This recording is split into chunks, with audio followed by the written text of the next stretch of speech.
Hello and welcome. Before we begin, I want to acknowledge the First Peoples of my beautiful country, Australia, the traditional owners of the Yugambeh land I live and work on, and pay my respects to the elders, past, present, and emerging.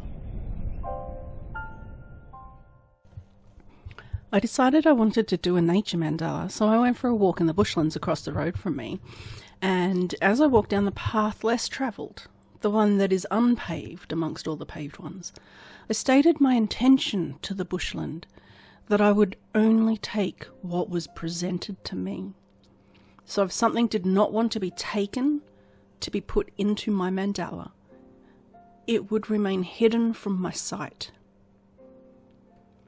Most of what I collected was already on the ground, though some things were still attached and growing, living plants. Before taking them, I did ask permission, and there was a couple of times I felt a distinct look, don't touch. So I moved on. I trusted whatever came to me.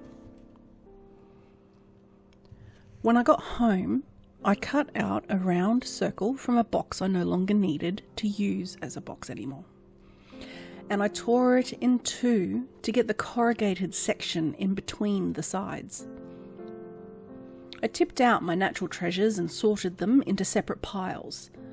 I was really attracted to all the deep red leaves that day. I wanted to just take them all, though I did restrain myself.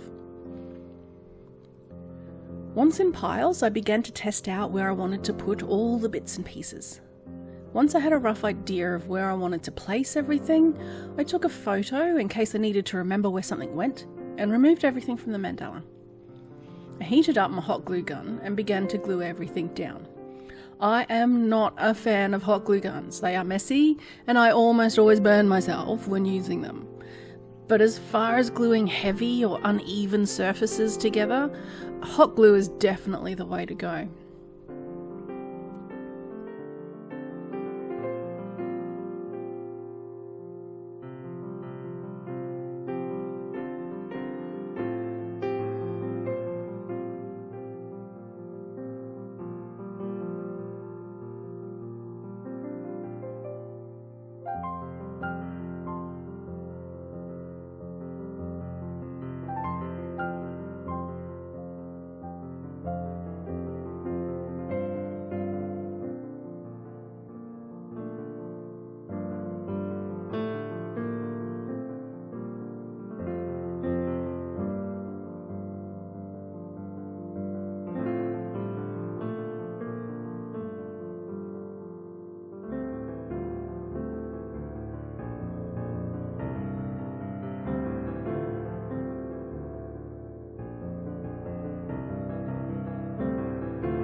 Once I had all the bigger pieces laid down nicely, I finished up by adding little bits here and there until my heart was content.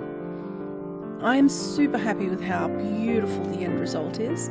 It was my intention from the start to produce a mandala that represented life and the changing seasons of life and the cycles from birth to growth to death. I wanted to represent the beautiful land I am privileged to live on and to connect to nature, especially during the COVID times where we have been told to stay in our homes. It was important that I could bring some of the outside in.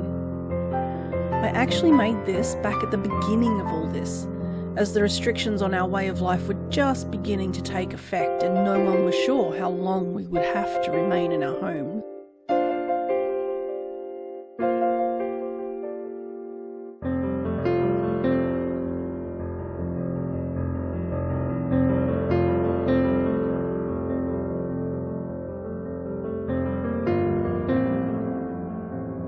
So it's been a couple months now, and while the deep red leaves have faded in colour, the mandala is still intact, sitting on my art desk and reminding me that life goes on, and no matter what we do, change happens. Nothing ever stays the same. Thank you for watching. Be safe, be healthy, and be wild.